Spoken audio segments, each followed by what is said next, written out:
Siema, tu Wahacz. Hondę Civic poprzedniej generacji szalenie polubiłem, ponieważ niby było to zwykłe auto, które jednak zapewniało wcale nie takie zwykłe wrażenia z użytkowania.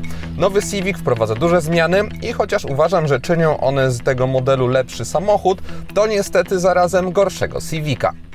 Mam tu na myśli przede wszystkim skutki elektryfikacji, ponieważ poprzednia generacja oparta była o wyłącznie benzynowe silniki VTEC Turbo, mające 1 albo 1,5 litra, które można było sprzęgać też z rewelacyjnym manualem, a w wersjach sportowych z tyłu był konkretniejszy wydech i ogólnie czuło się, że nastawiony bardziej na kierowcę charakter podkreślany jest także przez układy napędowe. Obecnie Civic oferowany jest wyłącznie jako zwykła hybryda HEV i występuje z automatyczną skrzynią biegów, a końcówek układu wydechowego w ogóle nie widać. Usportowione z wyglądu wersje wyposażeniowe też wyleciały z oferty, przy czym stylistyka nadwozia to moim zdaniem udana ewolucja tego, co było dotychczas, bo dostajemy z jednej strony znajome kształty, czy to pod kątem detali przedniego pasa, czy ogólnej bryły, ale jednocześnie całość jest moim zdaniem bardziej dojrzała i mniej kontrowersyjna za sprawą normalniejszego tyłu. Podobnie linia boczna zyskała, bo jest teraz lżejsza i bardziej dynamiczna, no i też muszę przyznać, że na żywo samochód wygląda lepiej niż na zdjęciach, gdzie wzbudził moje mieszane uczucia, a jak sobie pooglądałem nowego Civica na spokojnie z każdej strony, to naprawdę dobrze się on prezentuje. Do jazdy dostałem najbogatszą wersję wyposażeniową Advance, w której w standardzie dostaje się 18-calowe felgi aluminiowe, a za lakier dopłacić trzeba 3200 zł. W kabinie postęp względem poprzedniej generacji, którą pokazałem najpierw, jest znacznie wyraźniejszy i klimaty jak z filmu Blade Runner zostały zastąpione znacznie elegantszym projektem, który według mnie prezentuje się bardzo dobrze, a kratka biegnąca przez deskę rozdzielczą to naprawdę ciekawy pomysł. Co istotne, pomimo dużych zmian Honda nie wprowadziła żadnych udziwnień w sposobie obsługi. W górnych częściach deski rozdzielczej oraz drzwi w Civicu mamy miękkie tworzywa, które dobrze wyglądają na drzwiach. Obecne są odpowiednio miękkie podłokietniki wykończone skórą oraz ciekawy materiał w okolicach sterownika lusterek. Ciekawy jest również, jeśli chodzi o tą kratkę, o której wspominałem. Ona w większości niczego użytkowo nie robi, ponieważ nawiewy są standardowe i kończą się mniej więcej tutaj, ale robi pozytywne wrażenie estetyczne i to się liczy w niższych częściach kokpitu. Mamy twarde materiały, które nie zwracają na siebie w ogóle uwagi. Zwraca na to uwagę tunel środkowy, ponieważ tam mamy ten fajny materiał również zastosowany. Jest to coś bardziej oryginalnego i lepiej wyglądającego, niż gdyby tutaj było po prostu matowo, ale nie łapie tak i nie jest takie ordynarne jak fortepianowa czerń. Podoba mi się ten pomysł. Podoba mi się też wykonanie wszelakich detali, ponieważ one po pierwsze bardzo dobrze działają, też ciekawie wyglądają i to jest moim zdaniem największy progres względem poprzedniej generacji, która też gdzieś tutaj na przykład miała miękkie materiały i to było ok, ale teraz te wszystkie tutaj szczegóły i jakieś zabiegi stylistyczne są bardziej wysublimowane i dzięki temu całość jest wyraźnie przyjemniejsza w odbiorze. Zmiany w nowym Civicu objęły też cennik i jak można się spodziewać jest znacznie drożej niż kiedyś, bo tak jak na przykład w 2021 roku cennik zamykała kwota 120 000 zł za Sport Plus z mocniejszą benzyną 182 konie automatem, tak teraz w nowej generacji jest on rozpoczynany przez 157 700 zł za wersję Elegance i znacząca podwyżka weszła w życie 1 marca 2023 roku, ponieważ przed tą datą premierowy cennik zawierał o 13 000 zł mniejsze kwoty. Wpływ na taki wzrost ceny, poza sytuacją gospodarczą, ma również występowanie w każdej wersji układu hybrydowego, a także współczesna polityka Hondy, która generalnie wyjściowo dobrze wyposaża swoje samochody i w Elegance można liczyć na wszystkie przewidziane do tego modelu systemy bezpieczeństwa z aktywnym tempomatem, monitoringiem pasa czy ruchu poprzecznego, jest też dostęp bezkluczykowy, kamera cofania z czujnikami, dwustrefowa klimatyzacja, podgrzewane fotele czy nawigacja, zatem solidnie jak na bazową odmianę i Honda zdecydowanie nie wystawiła tej wersji, aby tylko sztucznie obniżała cenę auta w katalogu. Środkowy Sport za 6200 zł ekstra eliminuje kilka braków z podstawy, jak samo ściemniające się lusterko, wprowadza też większe felgi i parę innych drobiazgów i jest to moim zdaniem optymalna wersja do tego samochodu. Testowane i najbogatsze Advance, droższe od Sporta o 14 000 zł, to już pojawienie się na pokładzie systemu audio firmy Bose, szyber dachu czy elektryki foteli, zatem rzeczy, bez których da się zdecydowanie żyć, no ale które po prostu fajnie mieć. Możliwości dobierania pojedynczych opcji praktycznie w Civicu nie istnieją, zatem trzeba celować w to, co przygotował producent. Gdyby ktoś chciał pozostać przy bazowej odmianie Elegance, która, tak jak mówiłem, jest wystarczająca, to dopowiem jeszcze, ile by ona kosztowała w leasingu operacyjnym na przykładzie oferty partnera Wahacz TV, czyli firmy Carlist Polska. Za parametry weźmy w kwotach netto 20% wpłaty własnej, czyli 23 480 zł, 4-letni okres leasingu i 30% wykup końcowy, co daje 35 220 zł i wtedy miesięczna rata to 1860 zł. Link do oferty na leasing wrzuciłem w opisie filmu, tak samo jak na wynajem długoterminowy Civica, a na stronie Carlist Polska dostępne są także inne modele. Na układ hybrydowy nowego Civica składa się silnik benzynowy 2.0 143 konie, z którym sprzężone są dwa silniki elektryczne generujące 184 konie mechaniczne i taką moc ma też cały układ. Jest to spowodowane specyficznym podejściem Hondy do zaprojektowania swojej hybrydy, ponieważ spalinowiec często nie jest powiązany bezpośrednio z kołami i robi on wtedy za generator prądu, który później przekazywany jest do jednostki elektrycznej i ona dopiero napędza koła. Ma to za zadanie zapewnić więcej elektrycznej płynności jazdy i też niższe spalanie, bo benzyna częściej pracuje w optymalnych dla siebie obrotach, nie powiązanych aż tak z prędkością i głównie jadąc szybciej benzyna pomaga w bezpośrednim napędzaniu kół, przy czym komputer sam steruje pracą napędu, więc kierowca nie musi sobie tym zawracać głowy. Jak to wypada w praktyce? Najpierw warto przyjrzeć się dynamice i przyspieszeniu od 0 do 100 km na godzinę.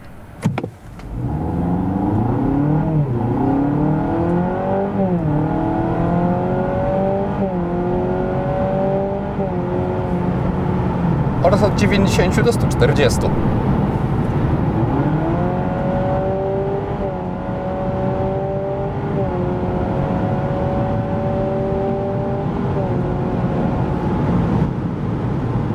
Samochód zbiera się naprawdę dobrze i zapewnia osiągi wystarczające do bezpiecznej jazdy bez względu na rodzaj drogi.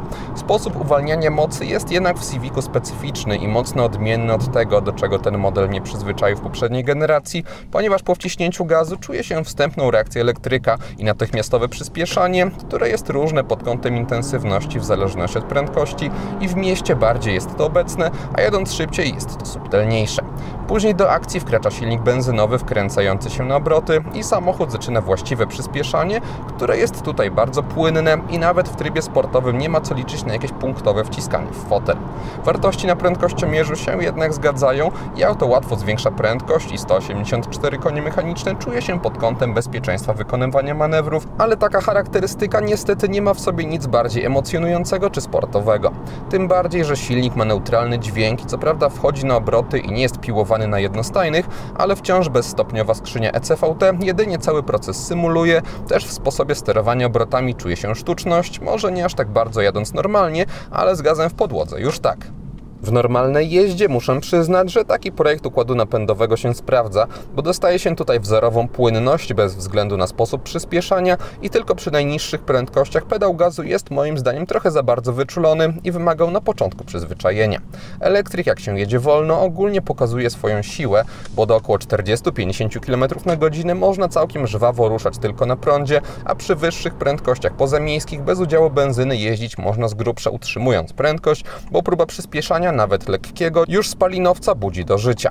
Całym układem steruje komputer i to, co zwróciło moją uwagę, to mocne doładowywanie akumulatora mającego 1,05 kWh podczas jazdy, bo nieraz łapałem się na tym, że jest on w pełni naładowany, a zazwyczaj u konkurencji jakieś 70% to maks, co jest potrzebne jednostce sterującej napędem. Punktuje to jednak wjeżdżając do terenu zabudowanego, bo wtedy jest sporo energii i można kilka kilometrów toczyć się w trybie elektrycznym, zatem nadwyżki generowane przez spalinowca się przydają. Poza tym samochód standardowo odzyskuje też energię z hamowania. W konsekwencji spalanie podczas jazdy na zwykłych drogach pozamiejskich to okolice 5 litrów, na ekspresówkach było to 6,5 litra, a na autostradzie 7,5-8 litrów. Najbardziej hybryda błyszczeć może w mieście i w Warszawie bez większego starania się uzyskiwałem 4-5 litrów na setkę.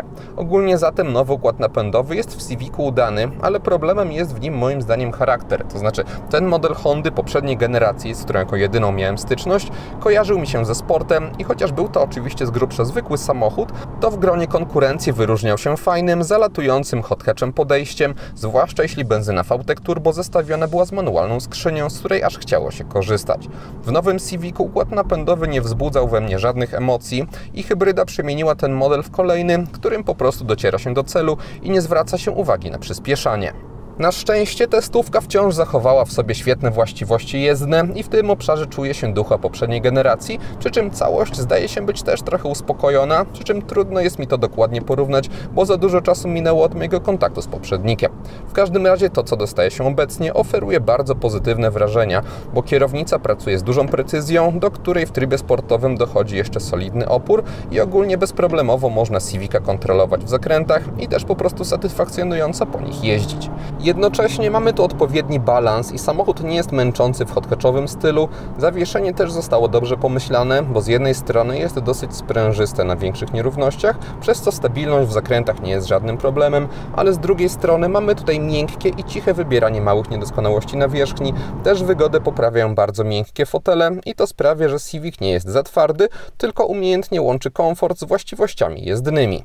Przy czym to wszystko ma teraz jak dla mnie inny klimat, bo kiedyś test Civica, zwłaszcza z manualem, to była gwarancja małej motoryzacyjnej przygody, bo wszystko w nim było spójne i jazda po fajnej drodze, np. w Sport Plusie z utwardzonym zawieszeniem i manualem, to było super doświadczenie, że aż się dziwiłem, że auto tego typu jest sprzedawane jako zwykły cywilny hatchback.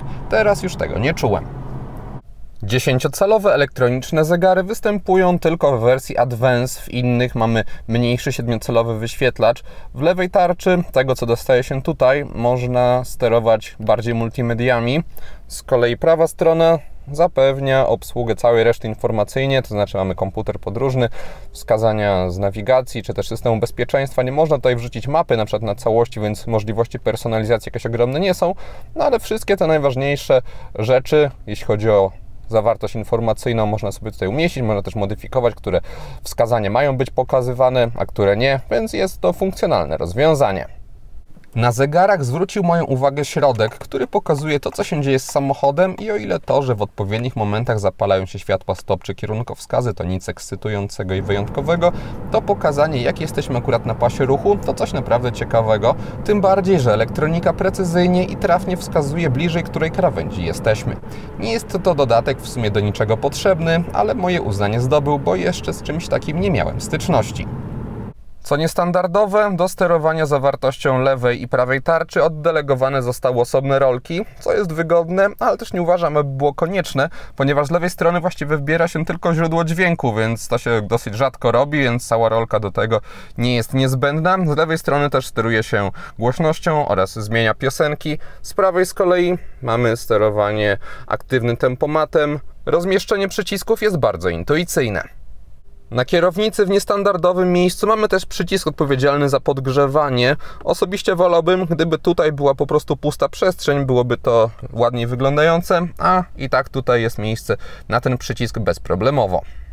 System inforozrywki ma niepowalającą jak na współczesne standardy przekątną ekranu 9 cali, jeszcze belki na dole i na górze zmniejszają ją tak odczuwalnie. Wyświetlacz za to ma dużą rozdzielczość oraz bardzo dobrą reakcję na dotyk. Ekrany domowe oparte są o ikonki, nie ma tej możliwości umieszczenia mapy na połówce, ale dzięki temu, że informacje z audio są cały czas na górze, a na dole można szybko przełączać się po najważniejszych modułach, no to nie jest to i tak problem i wygodnie się tutaj wszystko ogarnia, tym bardziej, że interfejs jest oparty o odpowiedniej wielkości elementy klikalne.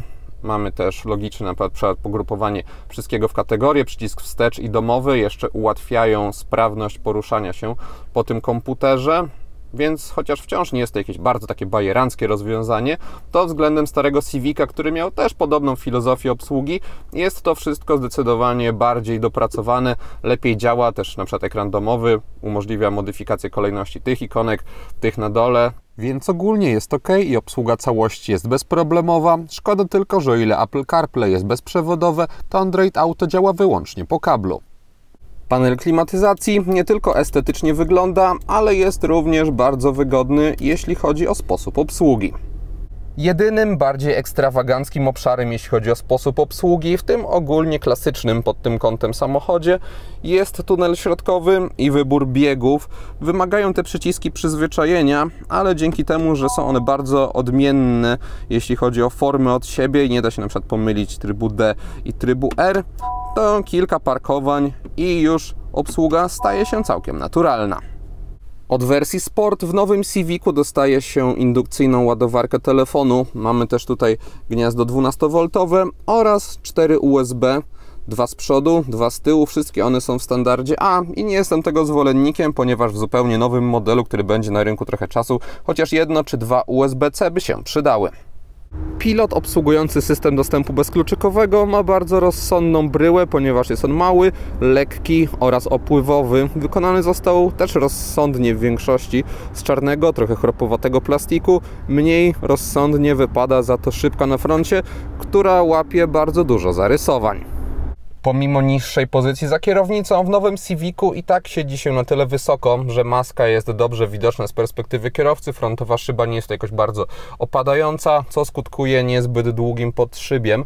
Widoczność na boki jest dobra, z tyłu poprzekątnej słupek jest masywny, tylna szyba jest wyraźnie pochylona, wysoko poprowadzona, co pogarsza jeszcze obecny spoiler i z grubsza pełni tutaj rolę symboliczną. Dlatego podczas manewrowania zdecydowanie warto patrzeć na wskazania kamery cofania, która jako, że jest w każdym egzemplarzu w standardzie, no to każdy też egzemplarz będzie jakoś zjadliwy na parkingach. Kamera oferuje przeciętną jakość, jest ona używalna, ale jak na zupełnie nowy model, też nie najtańszy, można by oczekiwać czegoś więcej, dostaje się tutaj za to rozsądne pole widzenia bez rozciągania boków. Nowa Honda Civic nie zmieniła za bardzo swoich rozmiarów i ma teraz 455 cm długości i 180 cm szerokości, co odpowiada z grubsza poprzedniej generacji w hatchbacku i jest mniejszą wartością niż sedan, z którego teraz producent zrezygnował. Samochód jednak moim zdaniem przez swoją niską sylwetkę wydaje się być optycznie mniejszy i też podczas jazdy na cieśniejszych przestrzeniach nie czuje się aż takiego wymiarów i z pomocą kamery cofania całkiem rozsądnie mi się nim jeździło po Warszawie i model ten nie sprawia wrażenia ciężałości. Irytuje w nim jedynie asystent martwego pola, ponieważ jest on zbyt wyczulony i nieraz pikał nawet gdy zmieniałem pas i auto na nim było już daleko ode mnie, bez żadnego realnego zagrożenia. Dekoracyjne oświetlenie we wnętrzu Civica jest tylko na tunelu środkowym i półce na smartfona, więc można powiedzieć, że odczuwalnie go praktycznie tutaj nie ma. Instrumenty pokładowe podświetlone zostały na kolor biały, mocno neutralny. Jedynym wyjątkiem jest tutaj przycisk startera silnika, który świeci się na czerwono. Ta biel, która jednak zdecydowanie tutaj dominuje, tworzy bardzo neutralny nastrój, który jest ok pod kątem użytkowym, tym bardziej, że wszystkie przyciski i przełączniki doczekały się tutaj swojego źródła światła. No ale niestety żadnych elementów, które mogłyby chociaż trochę wyróżnić tę przestrzeń, gdy jest ciemno, nie ma. Przednie światła w nowym Civicu nie zmieniły się jakoś diametralnie względem poprzedniej generacji i chociaż doszły w nich pionowe paski, to zachowały one swój dosyć prosty, ale wyrazisty wygląd za sprawą głównie LEDowych pasków poziomych. W kierunkowskazach w bocznych lusterkach też są diody. Z tyłu w tej technologii wykonane zostały światła pozycyjne, też nie są jakieś bardzo wymyślne, ale schludne i miłe dla oka. Niestety kierunkowskazy w tej części nadwozia są żarówkowe, czego w nowym modelu na tej półce cenowej zupełnie nie mogę zrozumieć. Poza tą wpadką Civic moim zdaniem po zmroku wygląda dobrze. Adaptacyjne światła drogowe pojawiają się w Civicu w wersji Advance i ich zadaniem jest takie sterowanie wiązką, aby strefy z innymi samochodami były oświetlone światłami mijania, a pobocza maksymalnie doświetlone drogowymi. Problem jest taki, że w sytuacji, w których świetlny tunel jest tworzony na środku, to pobocza są co prawda trochę mocniej oświetlone, ale po przełączeniu się po prostu na mijanie widać, że efekt ten jest bardzo słaby, wręcz symboliczny. Gdy nikogo przed nami nie ma i światła mogą osiągnąć pełną moc, radzą sobie znacznie lepiej pod tym kątem i wysokości świecenia również. Komputer też odpowiednio wcześnie wygasza środek, gdy inny pojazd pojawi się na horyzoncie, zatem ogólnie jest to rozwiązanie niewymagające pilnowania i trochę pomagające podczas jazdy po zmroku, ale w porównaniu z matrycowymi LEDami konkurencji wypada jednak kiepsko. Z tyłu, gdy ustawiam przedni fotel pod siebie i siadam za sobą, to na nogi mam taki duży zapas wolnej przestrzeni. Nad głową jest gorzej, ponieważ za szyberdachem mamy tutaj zagłębienie, idealnie w nie, gdy ląduje głowa, to jedynie stykam się lekko włosami spod sufitką, ale wtedy muszę tę głowę trzymać trochę do przodu. Bardziej na trolnym ułożeniu, gdy ona idzie trochę bardziej do tyłu, no to już obniżenie dachu daje o sobie znać i wtedy kontakt nie tylko włosami, ale też czaszką jest wyraźny.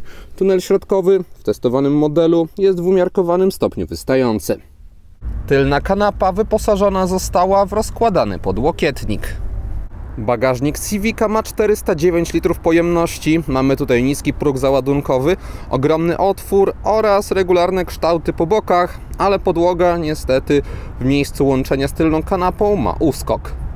Tak jak w poprzedniej generacji Civica, roleta bagażnika jest w niestandardowy sposób obsługiwana, to znaczy wysuwana od boku. Z lewej strony mamy haczyk na jakąś torbę jeszcze, jest też schowek na zestaw naprawczy. Z kolei z prawej znaleźć można gniazdo 12V. Pod podłogą są jeszcze płytkie przegródki. Po złożeniu drugiego rzędu siedzeń zdolności ładunkowe to 819 litrów do linii okien albo 1192 do linii dachu. Złożone oparcia nie powiększają obecnego wcześniej uskoku na podłodze. Podsumowując, nowy Civic to samochód, którym jeździło mi się bardzo dobrze i pod kątem właściwości jezdnych trudno jest wciąż znaleźć inny model w tym przedziale cenowym, który z jednej strony byłby autem nadającym się na co dzień, a z drugiej dającym tak pozytywne wrażenie. W innych obszarach, patrząc zdroworozsądkowo, też testowany model wypada dobrze i pod każdym względem jest lepszy i bardziej dopracowany niż poprzednik. Postawienie na elektryfikację sprawiło, że zniknął w dużym stopniu fajny, nastawiony na sport charakter, za który ceniłem starą generację i pod tym kątem uważam hybrydę za krok wstecz, no ale to akurat argument zdroworozsądkowy nie jest i dla wielu osób użytkujących ten samochód po prostu będzie on nieistotny. I to wszystko, co przygotowałem o Civicu. Dziękuję za uwagę i mam nadzieję, że jego test się podobał. Jeśli tak było, zachęcam do dania temu filmowi łapki w górę. Będzie mi z tego powodu bardzo miło. Zainteresowanym przypominam o Carlist Polska i ich ofercie, a jeśli ktoś nie ma, to zapraszam również do subskrypcji kanału, ponieważ kolejne materiały na Wahacz TV pojawią się wkrótce. Na razie!